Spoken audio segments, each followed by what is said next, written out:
Então, voltando para falar mais um pouquinho a respeito da produção antecipada de prova, a gente cumpre-nos então agora analisar a questão da competência para o ajuizamento dessa ação incidental, né, dessa verdadeira ação preparatória ou incidental, tá?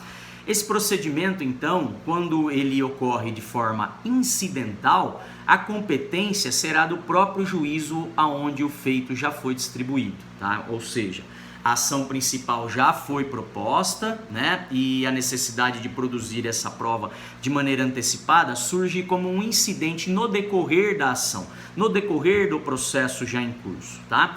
Então, se o processo já está em curso, já foi distribuída a ação e foi sorteada, por exemplo, para o juízo da terceira vara cível da comarca de Votuporanga, quando surge a necessidade de antecipação da prova, né, com fundamento lá nas hipóteses do 381, 1, 2 e 3, o juízo para o qual nós vamos dirigir o nosso requerimento de produção antecipada de prova é o juízo aonde o feito já está em curso, tá? Então é o juízo competente, ok? Aquele que já está examinando a ação. E se ela for preparatória, né? Se ela for um pedido formulado, portanto, antes da ação principal, né? A ação que essa prova servirá de subsídio, de fundamento para o pedido, para o direito pleiteado, né? Quando ela for preparatória, o código regula essa questão no 381, parágrafo 2º. E diz assim, ó: a produção antecipada da prova é da competência do juízo do foro onde esta deva ser produzida ou do foro do domicílio do réu, tá? Então, essa regra, ela tem aplicação na hipótese de um pedido de produção antecipada de prova preparatório, tá? Ou seja, antes mesmo da ação ser proposta, da ação completa, né? Toda delineada, perfeitamente apresentada em juízo, tá? Então, conforme diz o 381, nós temos a hipótese de pedir essa antecipação no foro onde a prova se encontra ou onde a prova deva ser produzida, tá? Ou no foro do domicílio do réu, tá? Então, o autor desse pedido, ele vai ter essa opção, né, de requerer no local onde a prova se encontra, no local onde a prova deva ser produzida, ou também no foro do domicílio do réu, ok? E o 381, parágrafo 3º, traz uma hipótese importante, uma previsão importante, ao dizer que a produção antecipada da prova não previne a competência do juízo para a ação que venha a ser proposta, tá? Então, como estamos falando de um procedimento preparatório, né? O que diz o parágrafo 3º é que na hipótese quando a ação for ser proposta, aquele juízo para o qual foi dirigido o pedido de produção antecipada, aquele juízo não se torna prevento para examinar a ação principal, tá? A ação que vai ser proposta quando a prova já estiver em mãos, já estiver servindo para embasamento da petição inicial, tá? Então, a prova se encontra num outro município, né? Vamos imaginar que a prova é uma perícia num veículo e esse veículo se encontra na comarca de Fernandópolis. Eu vou poder ingressar com a ação lá, é o local onde a prova deve ser produzida, tá? Ou lá era o foro do domicílio do réu nesta ação, tá? Porém, segundo as regras de competência, pensando aí numa ação de direito do consumidor, ele vai poder propor ação no domicílio dele, do autor no caso, e vamos imaginar que ele mora em Votuporanga, tá? Então o que diz, nós vamos obedecer às regras de competência para o ajuizamento da ação principal, a ação que será proposta. Então ela será distribuída no foro do domicílio do autor na comarca de Votuporanga.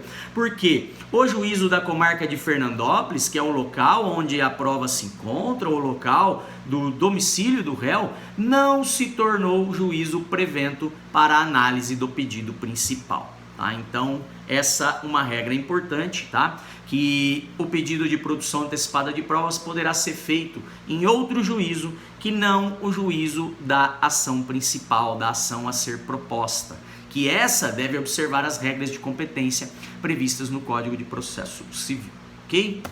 Ainda sobre a questão da competência, o parágrafo 4º traz uma outra regra, diz assim: O juiz estadual tem competência para a produção antecipada de prova requerida em face da União, de suas entidades autárquicas ou de empresa pública federal, se na localidade não houver vara federal.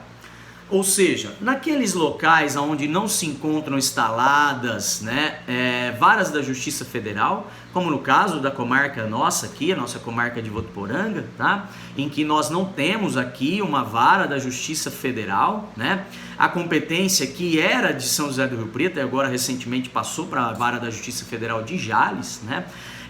Quando o pedido for de produção antecipada de prova, em face da União Federal, das suas autarquias, né, das autarquias federais, ou também de empresas públicas federais, tá?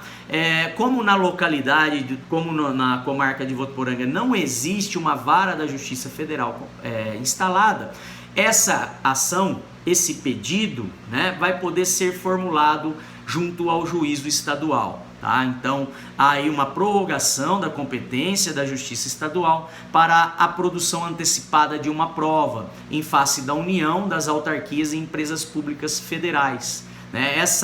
Esse pedido, essa ação incidental ou preparatória, normalmente seria distribuída naquelas localidades onde existe a vara da Justiça Federal instalada, será distribuída ao juízo da vara federal, tá? Que é ele que detém a competência.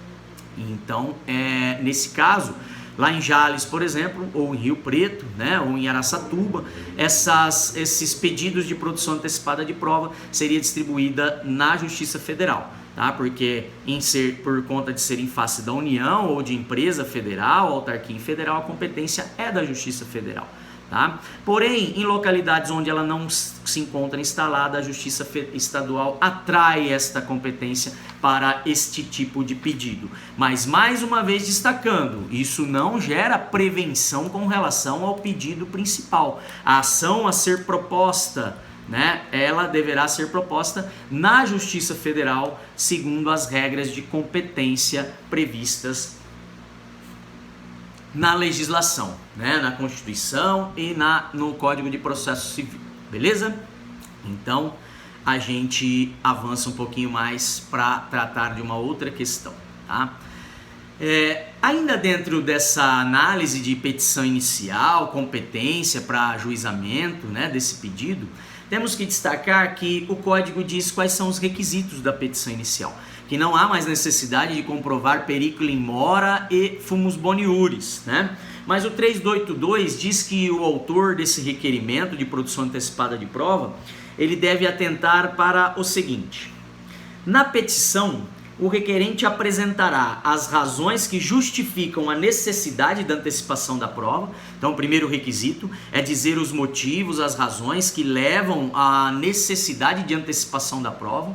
Por que não pode aguardar até a fase de instrução para que a prova seja produzida regularmente, normalmente. Tá? Então ele tem que justificar para que o juízo possa entender da necessidade de antecipação daquela prova, né? De poder aí viabilizar a produção antecipada de uma prova. Tá? Esse é um primeiro requisito, mas diz o 382 ainda que também mencionará o requerente com precisão os fatos sobre os quais a prova há de recair. Tá? Claro, o juiz não verifica para deferir uma prova se ela é pertinente e relevante na análise dos fatos. Então, o autor, quando ele poderá propor isso daqui, esse pedido de maneira preparatória, antes mesmo da ação totalmente produzida, né, ele precisa dizer quais os fatos, então, que aquela prova antecipada ela vai recair. Né, e dizer com precisão para que o juiz possa analisar se na ação futura, né, esses fatos serão fatos pertinentes ou relevantes com o objeto da ação. Tá? Então ele precisa verificar, e por isso a necessidade do autor descrever, mencionar na petição inicial, né, se os fatos que a prova vai recair são realmente fatos importantes, relevantes e que tenham pertinência com o objeto da causa, porque aí sim o juiz irá deferir o pedido de produção antecipada, ok? O 382, além dessa previsão do caput, ele traz uma previsão no parágrafo 1º que fala a respeito do procedimento voltado aí a uma produção antecipada de prova, né? Fala assim, o 382. Hoje, parágrafo 1º, o juiz determinará de ofício a requerimento da parte a citação de interessados na produção da prova ou no fato a ser provado, salvo se inexistente o caráter contencioso, tá? Ou seja, é possível, né, que haja um procedimento de jurisdição voluntária, ou seja, quando não há litigiosidade, quando não há caráter contencioso, ou seja, não há contenda, não há lide, não há resistência entre as partes, tá? E, havendo contenda, o juiz, nos termos do parágrafo 1º, determinará a citação dos interessados na produção da prova ou no fato a ser provado, tá? Então, ele será citado, né, a parte contrária dessa ação, que pode ser uma ação já em curso ou uma ação futura ainda a ser ajuizada, né? Essa parte ré os réus, se for mais de um, eles devem ser citados, tá? A respeito deste pedido que é pura e exclusivamente de produção antecipada de uma prova, de antecipação do momento da produção da prova, tá? Mas é possível que não haja procedimento contencioso, né? É possível que não haja litigiosidade, resistência entre as partes envolvidas na produção dessa prova, tá? Então, nesse caso, o juiz não determina citação, porque ambas as partes estão do mesmo lado. Ambas as partes estão requerendo a produção da prova, né? Sem lide, sem contenda, tá? Exemplo aí, duas pessoas querendo compor uma lide, né? Mas sem ainda a percepção total dos danos, né? Que seriam aí objeto dessa ação, e eles então resolvem pedir uma produção antecipada de prova para viabilizar uma composição, uma autocomposição, tá? Então a produção antecipada de provas, ela tem a finalidade de já permitir uma verificação de toda a extensão do dano apurado no processo e permitir que as partes então possam realizar aí uma autocomposição a respeito, né? Naquela hipótese contida no 381, inciso 2, que fala da prova suscetível de viabilizar uma autocomposição como meio de solução de um conflito, tá? Então pode ser que as partes estejam em polos adversos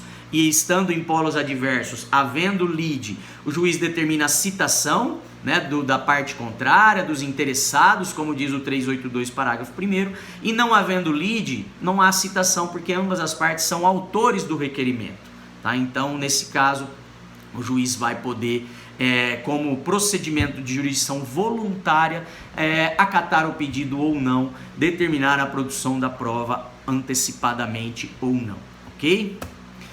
Volto no próximo vídeo para finalizar aí com algumas últimas questões a respeito dessa questão da produção antecipada de provas.